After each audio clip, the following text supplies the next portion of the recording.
E hoje eu quero falar com vocês sobre princípios da vida cristã. É algo que eu tenho pensado muito acerca disso, tenho orado muito acerca disso. À medida que os anos vão chegando, nós vamos, no processo da maturidade, do amadurecimento cristão, nós precisamos voltar a pensar em coisas que nós deixamos de pensar por muito tempo. Pastor Marcelo, eu tinha uma ideia de que eu não deveria repetir mensagem. Pastor Lenilton, já pensou isso alguma vez? E aí chegou um dia na minha igreja que eu olhei que o público da minha igreja era outro do que era há 15 anos atrás. E há 15 anos atrás eu tinha pregado o Bom Samaritano, a parábola do semeador, o Salmo 23, e eu nunca mais havia pregado isso na igreja, porque na minha mente eu não podia repetir mensagens. E eu comecei a perceber que nós temos que voltar ao começo algumas coisas para lembrar dos princípios de Deus em nós, porque os princípios eles são imutáveis. E eu quero falar sobre 3 princípios de Deus, claro que são muitos, mas 3 para a nossa vida cristã. O primeiro está no livro de Jó, no capítulo 1, no verso 1. São 3 textos muito curtos e que você conhece, vai ser de fácil compreensão, com certeza. Aproveitando, enquanto você está procurando Jó, nós vamos ter a nossa escola de libertação, o CETIB, Centro de Treinamento Internacional para a Batalha Espiritual. Nós temos essa escola no Rio de Janeiro, Santa Catarina, Minas Gerais, Paraná, e nós teremos em São Paulo, nos dias 19, 20 e 21 de junho, aqui na AD Alpha para vocês. E tem um detalhe, custa R$600 a escola, porque você estuda 3 dias, e tem uma série de coisas que você recebe, camiseta, certificação, material didático, mas para quem está no culto, se tiver interesse em fazer a inscrição, ou pelo menos a pré-inscrição, dá o nome ali, para vocês vai custar só R$400 essa escola. Então, é um desconto legal, de R$200. Na porta, na saída, ao lado direito, tem um balcãozinho ali, está o Edivaldo com uma plaquinha, escrito CETIB, informações, procure o Edivaldo depois, que ele vai dar todas as informações para vocês, tá bom? Vamos lá? O CETIB é uma boa, pastora Cassiane, o que seria de nós sem a senhora? O CETIB é uma escola de batalha espiritual que nós atuamos em 3 áreas de ensino: cura interior, libertação, que aí envolve quebra de maldições, etc. E tricotomia, que é o entendimento do espírito, alma e corpo. É nessa área da tricotomia, dentro da teologia e da batalha espiritual, que nós entendemos ações de demônios, mundo invisível, estabilização de ambientes. Então é uma escola que prepara você para a vida espiritual. Eu não tenho chamado para libertação, tudo bem, vai te preparar para a vida. É igual a pessoa que não é socorrista, mas é bom saber um pouquinho de primeiros socorros. É mais ou menos isso para você. Então, invista no seu chamado, no seu ministério, que eu tenho certeza que Deus vai te usar poderosamente. Vamos lá? Também vou fazer um merchandising aqui. Eu comecei abrindo meu instituto, eu tenho um instituto de teologia também, um curso de hebraico bíblico para quem quiser aprender hebraico. E é muito legal, porque são 11 aulas, cada aula tem algumas videoaulas, vai totalizar entre 100 e 200 videoaulas, compondo todo esse curso, para você aprender a ler, escrever e falar hebraico. Óbvio que é o hebraico bíblico e instrumental, para você entender ali algumas coisas do Velho Testamento. E depois a gente vai colocar apêndices de interpretação. Por exemplo, Salmo 23 interpretado no hebraico, você aprender a lê-lo todo e interpretar. Custa muito barato, tem um desconto que nós estamos fazendo nesta semana. Parece Polishop, mas é verdade. Eu não faço engajamento, eu não vendo os cursos com mensalidades. Os cursos são todos eles a baixo custo e valor único. Esse curso de hebraico, essas 11 aulas por videoaulas, custa R$600, mas eu estou fazendo essa semana por R$200. Para a primeira turma. Então só tem 25 vagas que eu estava vendo no site hoje, ou 24 vagas, não tenho certeza. Se você quiser, fale com o Edivaldo também na saída. Eu acho que vou contratar o Edivaldo para trabalhar para mim. Vamos lá, Jó capítulo 1, verso 1, quem achou? Amém aí? Havia um homem na terra de Uz, cujo nome era Jó. Este homem era íntegro, reto, temia a Deus e se desviava do mal. Vamos lá, diga íntegro, reto, temia a Deus e se desviava do mal. Esses são princípios fundamentais da salvação. Aqui não está envolvendo outra coisa que não seja ser salvo, viver eternamente com Cristo. Nós temos que lembrar que Jesus foi enfático no ensinamento que talvez nós esquecemos de repassar ou de lembrar ou até mesmo de falar sobre ele, que é: caminho de salvação é entrar por uma porta apertada e andar por um caminho apertado. Porta estreita, caminho apertado.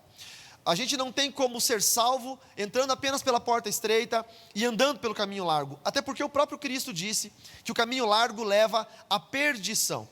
Conversão, mudança de direção, propõe isso.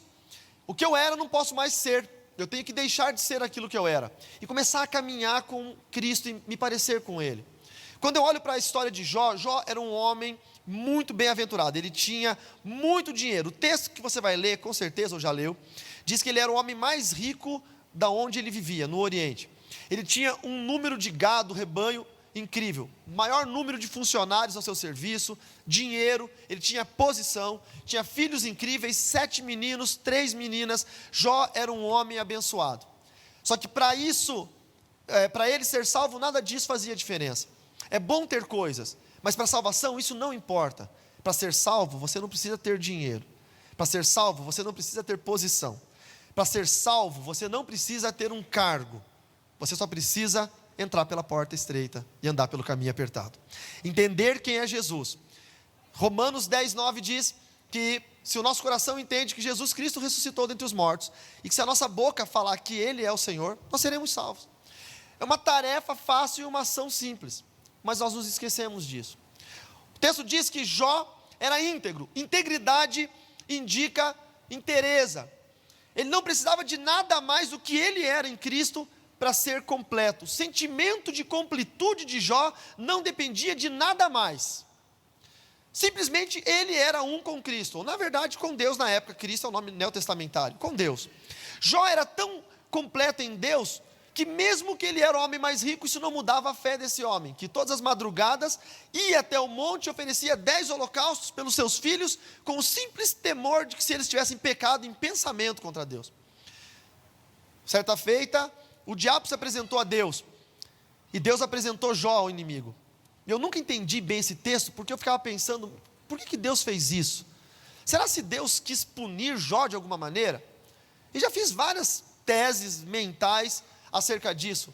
Entendi que tinha legalidade, porque em capítulo 3, verso 25, Jó afirmou que o que ele tinha medo aconteceu, o que ele temia sobreveio, e esse vínculo do medo abre legalidades, claro. Mas também eu penso que Deus apostava em Jó.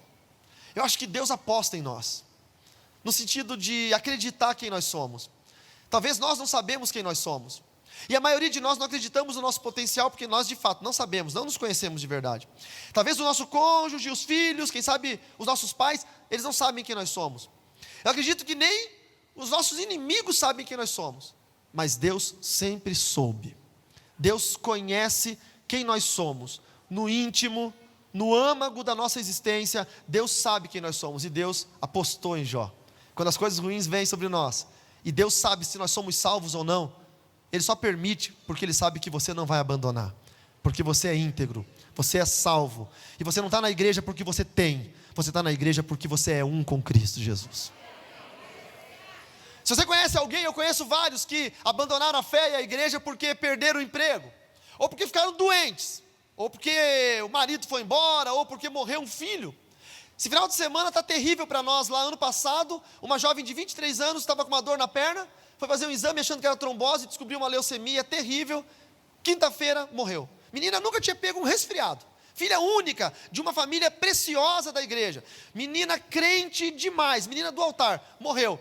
Agora esse final de semana que eu estou aqui, morreu a mãe do irmão que era o pai dessa menina, ou seja, a avó da menina. Esse pai está 1 ano lutado pela filha, agora perdeu a própria mãe. Por que ele não desvia? Porque ele é um com Cristo, porque ele entende que é assim que acontecem as coisas, mesmo inexplicáveis, acontece. E Jó começou a receber notícias ruins. Deus nos livre de receber essas notícias. Mas chegou um funcionário dizendo: olha, os sabeus vieram e roubaram todos os seus rebanhos e mataram todos os outros funcionários, só sobrou eu para vir te contar essa notícia. E Jó só ouviu. De repente veio outro funcionário e disse: seus filhos morreram. Bateu um vento no meio do deserto, derrubou a casa sobre eles, morreram eles e os funcionários. Só eu sobrei para contar essa notícia. Depois veio um outro e disse: eu estava nas lavouras, nas plantações, caiu fogo do céu e queimou tudo, inclusive os funcionários. Só sobrou a mim para vir te contar essa história. E Jó se prostrou, orou na presença do Senhor e disse: bendito seja o nome do Senhor.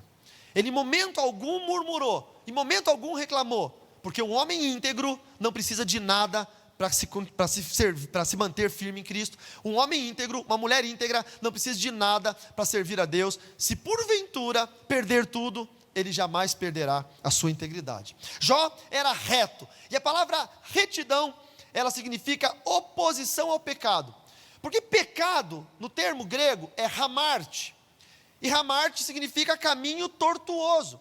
Por isso que a ciência, na teologia, que estuda o pecado, é a hamartiologia, a ciência que estuda os caminhos tortuosos. Se Jó era um homem reto, é porque ele não andava em caminhos tortuosos, portanto, ele era um homem santo. Santidade garante salvação. Santidade garante presença de Deus. E Jó fazia isso. E ele era um homem temente a Deus. E aí eu vou dizer para vocês, irmãos, temer a Deus não é gostar de Deus. Temer a Deus também não é saber quem Deus é. Temer a Deus também não é conhecer a Deus. Temer a Deus é você deixar de fazer algumas coisas simplesmente porque você não quer ferir o coração de Deus. Isso é temer a Deus. José, o irmão José, filho de Jacó, lá do passado, que as pessoas chamam de José do Egito, eu não chamo porque é chato chamar ele com o nome do passado, do pecado. Já pensou a irmã que era da macumba chegar aqui, agora é convertida? Queria chamar a irmã da Pombagira, 7 saias, para cantar o louvor? Cadê aquela irmã Maria Padilha que vai cantar o louvor? Não é o José do Egito, né? É o José, filho de Jacó, sei lá. E a Record fez uma comigo, irmãos. Porque eu sempre achava que a mulher de Potifar era um modelo da perfeição, porque ela era rica. No Egito as mulheres se arrumavam bem, a maquiagem nasceu no Egito, elas eram todas maquiadas, bonitas, né? Tipo a pastora Rose Nascimento, que apareceu aqui toda maquiada. E não, a Record fez uma mulher careca. Mas era uma careca bonita. E aí ela veio e ela era poderosa, e ela tinha todos os homens nas suas mãos, porque ela era poderosa, e ela se namorou, se apaixonou por José, agarrou o menino pelo manto e disse: deita-se comigo. E ele podia ter dito: nem a pau, eu vou morrer se eu fizer isso. Teu marido vai me matar, ou não, eu vou perder o emprego, preciso desse emprego, hein? Ou ainda, a senhora não faz o meu tipo, não leva mal, mas eu prefiro as cabeludas. Mas não, ele disse: longe de mim pecar contra o meu Deus. Isso é temor. Às vezes você não faz uma coisa pelo simples fato de ser pecado, ou por você não gostar, não, você faz porque você tem temor a Deus. Você deixa de fazer porque você tem temor a Deus. O temor te dá salvação. O homem temente, ele é sábio, e o homem sábio encontra a salvação. Quantos podem dizer amém? E Jó se desviava do mal. Eu gosto muito disso porque lá em 1 Tessalonicenses 5,22 diz para nós fugirmos da aparência do mal. Não apenas fugir do mal em si. A aparência do mal é você aparentar estar fazendo alguma coisa que não é o correto. Eu lembro muito quando eu era jovem, novo convertido, eu estava evangelizando um menino do condomínio que nós morávamos. Esse menino, ele tinha o vício de fumar. E todo mundo falava que ele era maconheiro lá no prédio. Eu não sabia porque eu nunca tinha visto ele fumar droga, então eu não julgava. Mas ele fumava cigarro. E eu sentado um dia com ele na entrada da sauna do condomínio, conversando, e ele estava fumando. Eu odeio cigarro, eu tenho pavor, eu tenho asco disso, eu não suporto ficar perto do cheiro. Mas por amor a Cristo, eu estava lá evangelizando aquele menino, falando do amor de Cristo, e uma vizinha do primeiro andar, de frente para aquela porta da sauna, uma vizinha olhou para mim e falou assim: ah, eu sabia que você não era crente coisa nenhuma, porque você também é um maconheiro. E aí eu pensei: caramba, é isso mesmo, ela está fazendo um julgamento que ela está vendo. Ela está lendo o que eu estou mostrando para ela ler. Tem que fugir da aparência. Jó fugia, Jó evitava a aparência do mal. Pastor, significa que você não deveria estar ali evangelizando? Eu deveria estar evangelizando, talvez não ali e não naquela hora. Já era tarde da noite, enfim. Sabedoria. O homem temente é sábio, então ele consegue com sabedoria fugir da aparência do mal. Quando nós lemos o livro de Mateus capítulo 7, verso 13, nós vemos um ensino de Cristo que é fundamental para o entendimento disso, o ensino da porta. E ele diz que nós precisamos entrar por uma porta estreita. Ele fala: entrem pela porta estreita, porque larga é a porta, espaçoso é o caminho que conduz para a perdição. E o quanto depende de nós isso? O quanto eu tenho pensado, o quanto eu tenho pensado em salvação e o quanto eu tenho falado em salvação. O meu ministério é de ensino e de libertação, e eu tenho falado só sobre isso. E às vezes me incomoda eu não estar pensando em salvação e não estar falando em salvação. Nós temos muitas vertentes, tem muita coisa acontecendo na igreja. Isso às vezes tira o foco da nossa fala. O quanto nós temos nos preocupado com isso. Eu estava ouvindo hoje cedo uma música antiga, foi gravada em 1965, eu acho, People Get Ready. E essa música fala sobre um trem que está vindo e está levando pessoas para o céu. Essa música foi gravada pela Aretha Franklin, pelo Jeff Beck, pelo Rod Stewart, foi gravado no Brasil pela Oficina G3 e por tanta gente. E essa música diz que não precisa de passagem, não precisa de ticket, só tem que ser salvo para subir para os céus. E nós vamos ter essa experiência. Um dia esse trem vai buscar os salvos. E a minha pergunta é, como será o vagão que vai te levar para o céu? A minha imaginação é que seja, quando eu tiver 100 e tantos anos, um velho bem saudável. Eu sempre sonhei em ser um velhinho de cabelo branco, mas pelo jeito não vai rolar. Nem tudo que você sonha acontece, tá? Um velho saudável, na flor da idade, 118 anos, eu penso em abraçar os meus filhos, os meus netos, a minha esposa, e penso em me deitar, orar, me deitar, e durante o sono o Senhor vir com o trem e me levar. Eu penso nisso, mas de repente não vai ser assim. De repente o vagão que vai me levar para a eternidade é um acidente. Qual que é a forma desse vagão? Qual é a cor do vagão desse trem? Quem sabe é uma doença, um câncer. Talvez um erro médico, quem sabe até uma tragédia, um infarto agudo do miocárdio. A gente não quer pensar, parece que dá azar. Mas a verdade é que Jó estava tão em paz consigo mesmo, que ele pensou, eu conheço Deus. No final do texto, lá no capítulo 42, ele fala, eu conhecia de ouvir falar, mas agora os meus olhos contemplam o Senhor. Se for esse o barco que vai me levar, ou o vagão do trem que vai me levar para a eternidade, as chagas, a doença, a lepra, então eu vou subir dessa forma. Mas se não for, é porque Deus está fazendo alguma coisa para transformar a minha história. Quando entra um problema na sua vida, acredite, ou é o trem que veio te buscar, ou é o fortalecimento de Deus, para que você nunca mais passe por isso na sua história. Você pode aplaudir o Senhor? O segundo princípio é um princípio cristão para proteção. Nós precisamos ser protegidos por Deus. Abra sua Bíblia em Salmos, no Salmo de número 34, no verso 7. Salmos de número 34, no verso 7. Gosto muito porque por eu ensinar a batalha espiritual, é óbvio que eu sempre falo este salmo, que diz que o anjo do Senhor acampa-se ao redor daqueles que o temem e os livra. O texto não fala que o anjo do Senhor acampa-se ao redor daqueles que amam a Deus, e nem daqueles que conhecem a Deus, e nem daqueles que gostam de Deus. O texto fala que acampa-se ao redor daqueles que o temem. Lembra de José? Ele temia a Deus. Lembra de Jó? Ele temia a Deus. Se você é salvo, você aprende a temer a Deus. E se você teme, você é protegido. Proteção de Deus vem sobre a igreja, porque a igreja é salva. Proteção de Deus vem sobre o acampar do anjo do Senhor. A Bíblia fala lá em 1 Pedro, no capítulo 5, no verso 8, que o diabo é como um leão que anda ao derredor, buscando uma falha a quem possa tragar. Irmãos, eu não me julgo o cara mais conhecedor de demônios, mas eu conheci muito sobre isso. E eu vou dizer uma coisa para vocês: demônios são seres extremamente oportunistas. Eles são experts em oportunidades. Eles conseguem encontrar oportunidades aonde nós não vemos e eles se infiltram na nossa defesa espiritual. E se nós não tivermos a proteção de Deus, olha só, você, ao seu redor, o anjo do Senhor, e ao seu derredor, o demônio. Se eu não tiver essa proteção, sou eu e o demônio cara a cara. Isso é um problema, porque qualquer coisinha que eu errar em pensamento, o demônio me tocou. Qualquer coisinha que eu fizer, o demônio me tocou. Mas se eu tenho o anjo do Senhor ao meu redor, eu pequei em pensamento, e o demônio for tocar, o anjo fala, que não, eu estou cercando a vida desse homem e dessa mulher. Eu aprendi da pior maneira. Quem já leu os meus livros, ou já assistiu na internet, sabe que quando eu era satanista, eu fui tentar entrar na casa de uma amiga minha da escola, por brincadeira, não é que eu ia fazer o mal para ela, por brincadeira. Satanistas fazem projeção astral. Então eu, por brincadeira, falei para ela, eu vou entrar de noite na sua casa, em espírito, com um demônio, que era um demônio que eu tinha, e eu vou deixar um recado para você e tal. E ela, uma menina, uma crente, batista.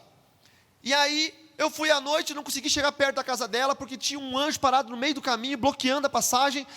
Ela nem era muito crente, mas era uma menina que servia Jesus, que temia a Deus, e por ela temer a Deus, o anjo do Senhor ficou acampado ao redor dela. Quando você teme a Deus, Deus manda proteção sobre a sua vida. Quando você teme a Deus, a sua casa está guardada. Quando você teme a Deus, ao redor do seu carro há um cerco espiritual de anjos. Tema a Deus. Não basta gostar, não basta amar. Temor é se portar diante de Deus com simplicidade, sempre perguntando: Senhor, o que é que eu tenho que fazer? E não: Senhor, se acostume com a minha forma de ser. No céu você vai ter um telão, tipo isso aqui. Estou inventando, tá? Não acreditem. Que quando você chegar lá, Deus vai falar assim, ó: você vai ver os seus livramentos invisíveis. E você vai dizer: livramentos invisíveis? É, porque você já estava viajando um dia de carro, e na direção contrária, oposta a você, tinha um camarada depressivo, com pensamentos suicidas, com ideação suicida, brigando com a mulher, em crise, e no momento ele falou assim: eu vou jogar esse carro contra o primeiro carro que vier, e eu vou me matar, e vou matar você também, e vai ser o fim. E isso acontece, gente. Só que é o seu carro que está vindo na direção contrária. E aí a hora que ele vai fazer isso, o anjo do Senhor que acampa ao seu redor, corre, entra no carro dele, coloca a mão no coração dele e diz: não, você não pode fazer isso. Porque aquele carro ali tem uma família que é guardada pelo Todo-Poderoso. E você nunca vai saber quantos carros passam a 100 e tantos por hora contra você. Quantos carros? Eu acredito que você dirige no máximo a 110 km por hora, porque anjo não voa mais rápido que a velocidade da via. Nunca dirija mais rápido que o seu anjo possa voar. Você diz 80, anda 80. Você diz 110, anda 110. Se você andar 120, o bichinho já agarra com as unhas no capô e as asas ficam para trás.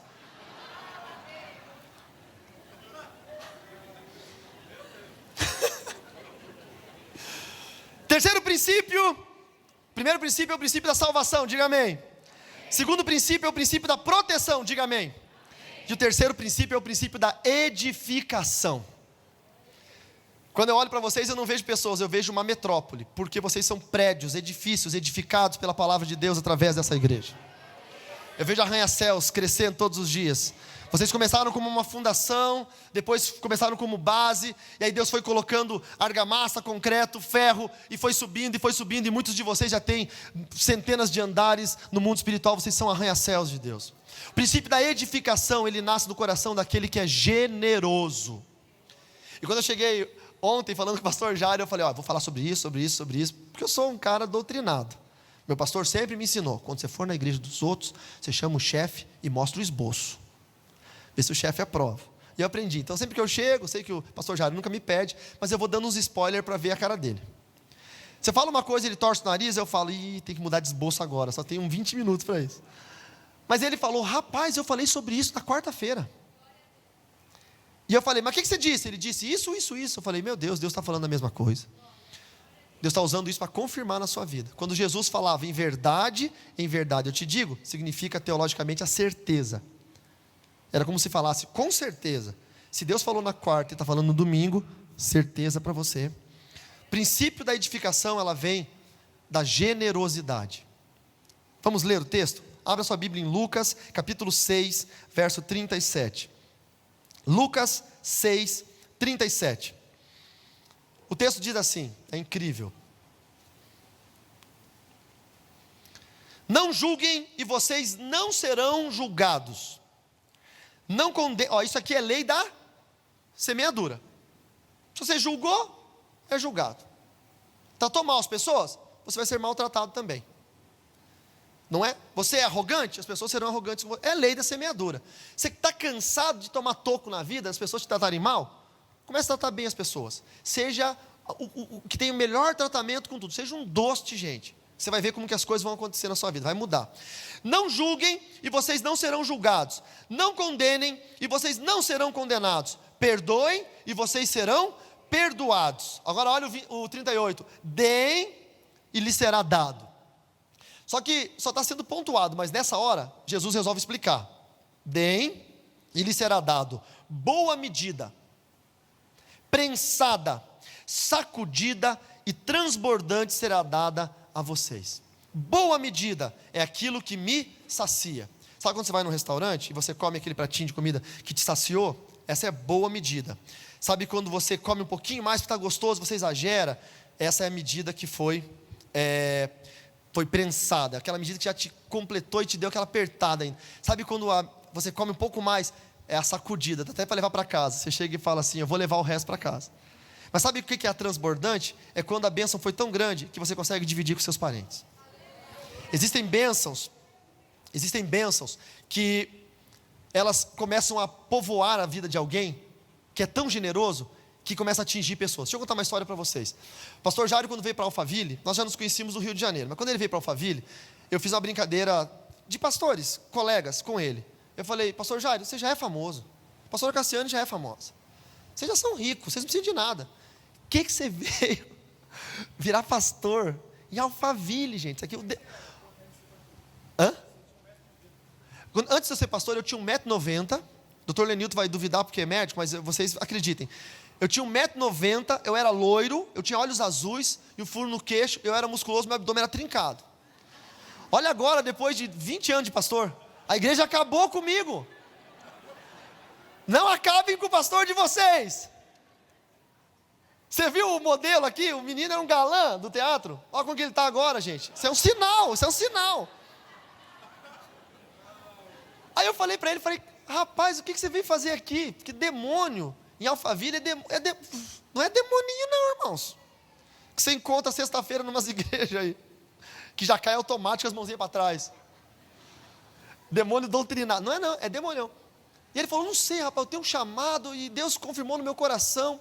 E eu lembro uma vez que eu estava lá no Rio de Janeiro, e eu falei para você que Deus ia te dar um ministério, uma igreja naquele ano ainda, e você falou, eu tenho um plano, mas é para 2 anos. E naquele ano Deus te trouxe para Alphaville. E eu falei, é de Deus, porque quando Deus começa a dar revelação para Batista, gente, é porque o mundo vai acabar. Porque primeiro Deus dá a revelação para os assembleanos. Agora, se Deus começar a dar revelação para Batista, se prepare, irmão. O apocalipse é próximo. E eu comecei a ver o que Deus estava fazendo. Você precisa dar um tempo para conseguir enxergar. É um jogo de ligar pontos. Quem já jogou isso? Você pega uma página cheia de pontos. Só que você tem que ser disciplinado, doutrinado. Tem que seguir do ponto 1 para o 2, para o 3. Se você for fazendo de qualquer jeito, vai sair uma imagem que ninguém entende. E o pastor Jair e o pastor Cassiano foram doutrinados. Eles foram do ponto 1 para o ponto 2, para o ponto 3 e assim por diante. E hoje, quando eu olho para trás, eu vejo o desenho que está se formando. Eu consigo entender o que está acontecendo. Ele veio para cá numa terra árida, que não tinha uma Assembleia de Deus, que não tinha igrejas como essa, que o tradicionalismo, até o esfriamento espiritual imperavam. E ele foi abrir um poço ali na Rio Negro. E esse poço verteu água viva. Mas aí os filisteus vieram e contenderam com ele, igual a história de Isaac, quando abriu os poços do seu pai. E esse poço verteu água e ele falou, não vou contender com vocês por isso, porque afinal de contas, se Deus me deu água aqui, Deus vai me dar água em qualquer lugar. E colocou o nome daquele poço de Ezeque, que significa contenda, e saiu e foi abrir um outro poço, que foi naquele galpão lá na frente. E abriu e verteu mais água ainda.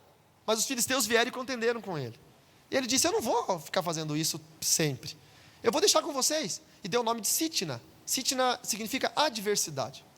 E ele veio para aquele galpão aqui do lado. E abriu outro poço e verteu água. E ele deu o nome de Reobote, que significa alargamento, amplitude, crescimento. Depois ele veio abrir esse poço aqui, que significa Beersheba, o poço da aliança com o Senhor. Só que tem um detalhe, você pode louvar, pode aplaudir o Senhor merece. Só que tem um detalhe, numa terra seca, onde não havia igreja avivada, onde não havia esse mover que está havendo hoje, aonde ele saiu daquele primeiro poço, no dia que ele saiu, no outro dia, abriu uma igreja naquele lugar. Quando ele veio para o outro lugar, quando ele saiu, no outro dia, abriu 3 igrejas no mesmo lugar. Quando ele veio para cá, ele saiu, abriu outra igreja no mesmo lugar. Talvez você diga, é ruim. Não, é bom. Porque o pastor de vocês é um perfurador de poços no deserto. Ele faz verter água aonde não tem água, porque o poder de Deus está no chamado de um homem.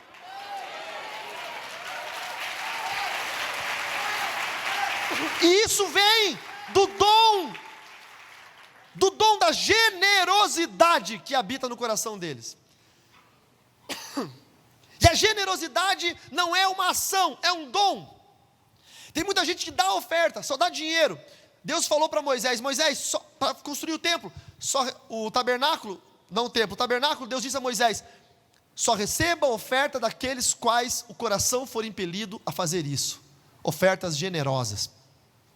Muita gente ia, tem gente que dá oferta porque está compungido e constrangido a fazer isso, porque ele vê as pessoas dando oferta no culto e ele pensa, mas se eu não for, o que vão achar de mim? Eu vou fazer isso também, e pega o envelope, coloca qualquer quantia e vai para o altar, porque ele não quer parecer. Você está ajudando a igreja, obrigado, continue fazendo isso, mas você precisa melhorar, porque Deus só recebe oferta de quem é generoso. Está na Bíblia, leia comigo, abra sua Bíblia em Romanos 12. Romanos 12 no verso 12. Romanos 12 no verso 6 e 8. Olha o que diz o texto. Temos, porém, diferentes dons. Diga dons. Você sabe que dom é presente, né? Deus dá e Deus pode tirar. Mantenha o seu dom. Temos, porém, diferentes dons segundo a graça que nos foi dada. Se é profecia, seja segundo a proporção da fé. Se é ministério, dediquemo-nos ao ministério. O que ensina, dedique-se ao ensino. E o que exorta, faça-o com dedicação. Mas o que contribui, com generosidade. É um dom de Deus. Contribuir com generosidade. Por que é o princípio da edificação? Porque Deus não vai edificar nada em alguém que não é generoso. Tudo o que você faz diretamente a Deus. Se eu der um copo de água desse para um pequenino, eu estou dando para Jesus. A Bíblia fala isso. O menino, cadê o peruano, o chileno, peruano? Cadê o... Está lá, aquele menino, é peruano ou é chileno? Peruano. Esse menino é uma... Que joia de menino. Ele me viu sentado ali, daí ele falou assim, pastor, quer um café? Eu falei, sim, por favor. Negro sem açúcar. Graças. Que menino. Ele podia me dar um copo d'água e ele ser abençoado, porque ele não deu para mim esse copo d'água, ele deu para Jesus. Mas ele deu um café. Eu tomei o café, mas quem recebeu foi Jesus. Isso é dom de generosidade. Um dia eu estava aqui na igreja e o pastor Jário veio, não é aqui, era lá no outro, e precisava colocar o ar-condicionado, e ele pegou, ele tinha um Jeep, e você foi e ofertou o seu carro. Eu me lembro da cena, eu nem sei se eu posso contar, porque isso aqui é bastidor, mas eu vou contar e depois você me perdoa, porque você tem que me perdoar 70 vezes 7 ao dia. E lá nos bastidores, eu me lembro do pessoal da tesouraria da igreja, e aí da pessoal da administração, muito amigo meu, estava conversando com o pastor Jário, ele veio depois do culto, e ele veio com a chave do documento do carro, e falou, pastor, olha aqui a chave do documento, você lembra disso? E você falou assim, mas por que você está me devolvendo? Daí ele falou, não, que o senhor levou no púlpito, no altar, tal. Ele falou, você não entendeu, eu ofertei o carro na igreja. E eu me lembro da pastora Cassiane pedindo carona para voltar para casa aquele dia. Não, essa range foi depois, foi um Jeep que você tinha antes. Você deu tanto carro que você já se perdeu já. E eu cheguei em casa impactado, falei para Francine, eu falei,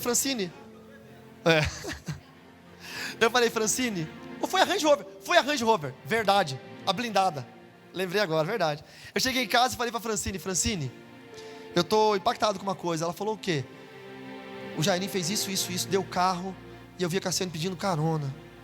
Ela falou, você está impactado porque o pastor Jairo deu um carro na obra? Eu falei, não, isso não, ele é homem de Deus, eu sei que ele fez isso. Eu estou impactado porque eu vi a Cassiane pedindo carona. Porque eu sabia que o pastor Jairo ia fazer isso, ele é um homem generoso. Deus usa os homens generosos. A sua generosidade vai fazer com que você alcance Deus. Quando eu era jovem, um missionário foi na minha igreja falar sobre as Filipinas. Sabe o que ele fazia? Ele comprava crianças que eram escravas sexuais. Ele juntava dinheiro para comprar crianças que eram escravas sexuais, levava para uma casa de apoio e cuidava dessas crianças para elas serem livres dos muçulmanos que escravizavam essas crianças.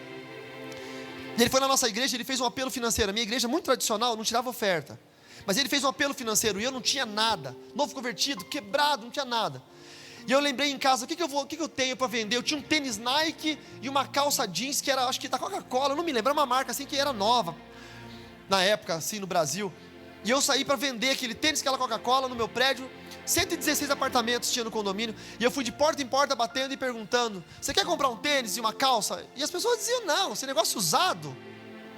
Daí eu vi que não estava funcionando a minha venda. Então o que eu fiz? Eu mudei a estratégia. Eu batia de porta em porta e contava a história das crianças escravas sexuais. Eu dizia, eu preciso vender esse tênis para tirar uma criança da escravidão sexual lá nas Filipinas. E preciso vender essa calça. E aí já na primeira porta que eu bati, contei a história. O rapaz comprou, meu tênis era 41, o menino calçava 38, mas ele comprou. Porque quando você tem um propósito, não importa o número do tênis, você vai conseguir vender.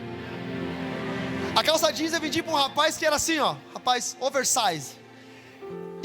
E eu pesava 63 quilos, imagina uma vareta.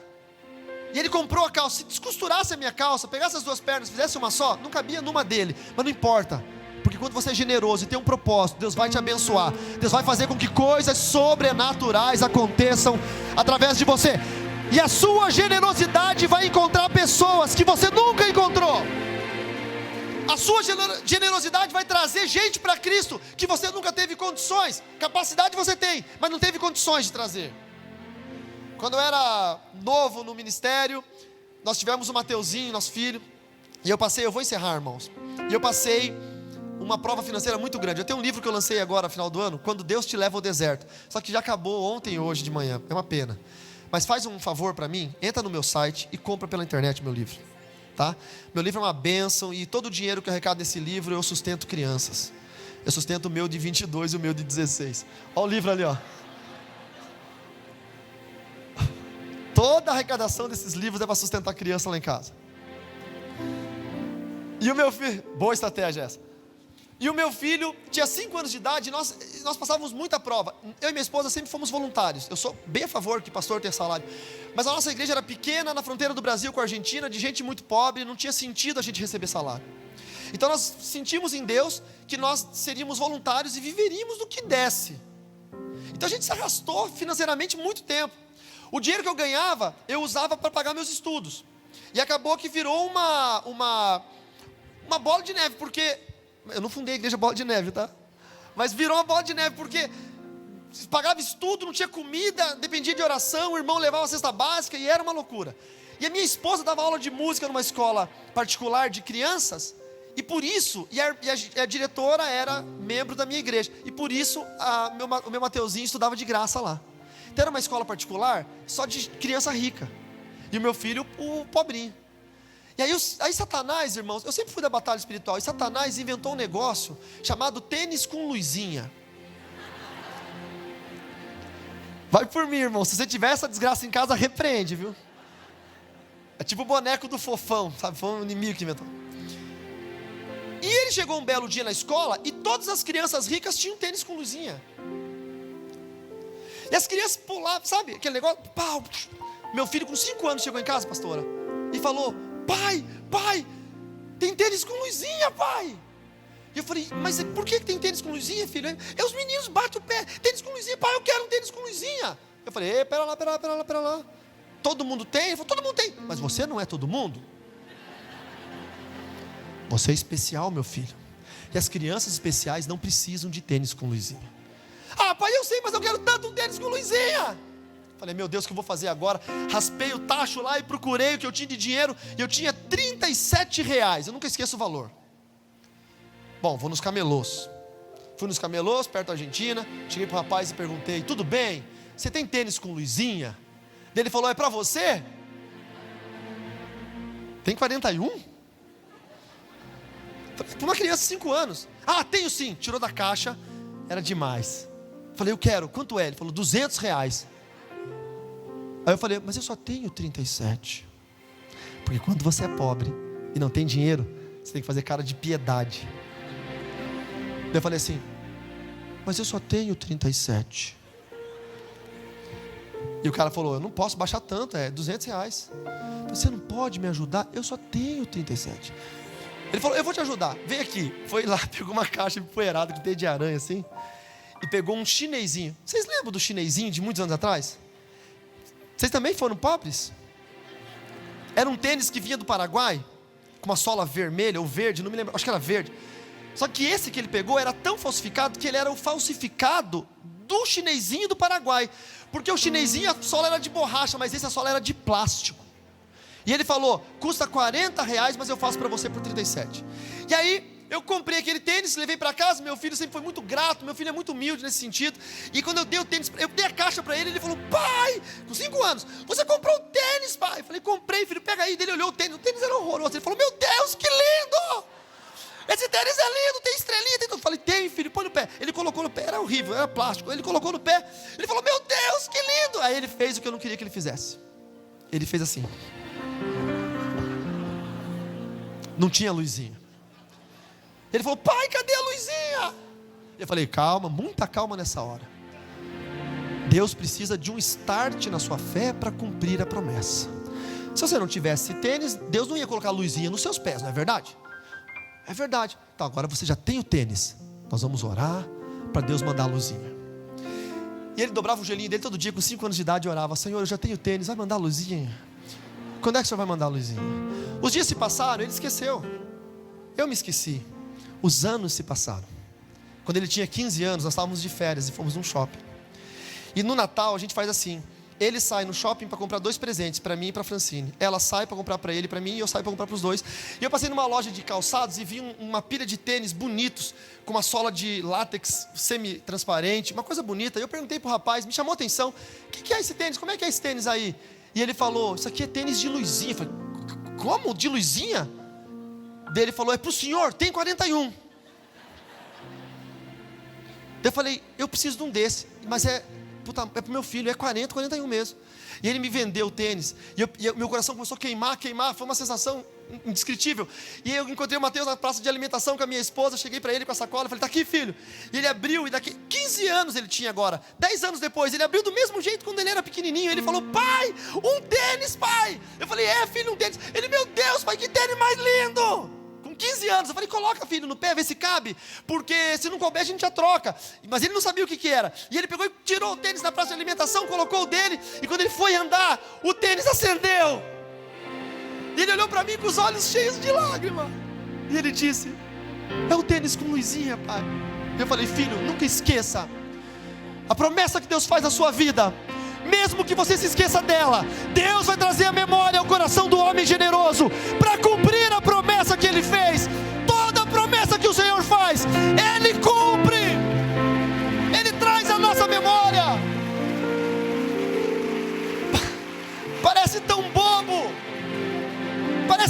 mas aquilo foi um avivamento profético no meu coração. E eu entendi que Deus tem um chamado para homens e mulheres generosos, que vão se levantar como colunas de edificação nesse tempo. Há um tempo de transformação na sua vida, meu lindo. Há um tempo de transformação na sua vida, minha irmã. Creia e tenha um coração generoso na presença do Pai. Fique de pé, em nome do Senhor Jesus. Se você entendeu, se essa palavra falou ao seu coração, de repente você pensou, olha, aquela primeira parte da mensagem, é interessante, realmente. Eu entrei pela porta estreita, mas eu não estou andando no caminho apertado, eu estou andando no caminho largo. Então essa palavra foi para você. Mas se você pensou, olha, eu preciso de proteção, tem muita coisa dando errada, perseguição no trabalho, bullying na escola, briga, doença, eu estou precisando de proteção. Talvez eu precise temer mais a Deus. Essa palavra foi para você. Quem sabe foi a salvação e a proteção. Mas talvez você seja aquela pessoa generosa que precisava ouvir isso. Aquela pessoa que disse, é verdade, pastor, eu estou no automático. Já vou para a igreja com aquele dinheiro dobrado no bolso para dar aquilo de oferta, eu nem sei mais quanto é no automático. Isso é só dinheiro. Deus quer transformar a sua vida na sua generosidade. Deus quer mudar o sentido da coisa para você. Por isso eu quero chamar aqui à frente para orar. Não é a hora da oferta, não faça essa oferta agora. Eu só quero chamar para orar aqueles que entenderam que precisam entrar pela porta estreita e andar pelo caminho apertado. Princípio de salvação, ser reto, íntegro, temente a Deus, se desviar do mal. Aqueles que entenderam que mesmo que dê tudo errado na vida, isso não vai tirar a salvação de vocês. Mas também quero chamar aqui na frente para orar aqueles que precisam de proteção e entenderam que talvez o temor de Deus precisa aflorar no seu coração para que Deus te proteja de tudo. E também quero chamar aqui para frente aqueles que entendem o que é ser generoso e precisam disso. Eu quero ser um edificador, eu quero ter esse princípio na minha vida, eu quero aprender a ser generoso. Se você tem uma dessas 3 necessidades, ou 2 delas, ou as 3, vem aqui para frente para nós orarmos. Em nome do Senhor Jesus, saia do seu lugar, por favor, e vem agora, porque eu tenho certeza que Deus vai ativar isso profeticamente na sua vida, amém? Se vocês puderem vir, ficar bem perto do altar, para dar espaço para os demais irmãos. Louvado é o nome do Senhor Jesus. Eu preciso andar no caminho apertado, eu preciso me parecer mais com Cristo. Existe uma filosofia chamada cristianismo, é ensinada nos livros. Mas existe uma atitude que nos faz fazer parte da cristandade, que é a comunidade dos cristãos. E os cristãos são aqueles que são parecidos com Cristo. Se eu não faço as coisas que Cristo faz, eu não sou parecido com Ele.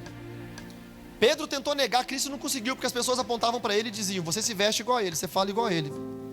Quando nós somos parecidos com Cristo, não tem nem como negar isso. Isso traz salvação. Quando eu temo a Cristo, eu sou protegido. Tem muita gente sofrendo hoje em dia. Deus quer trazer proteção.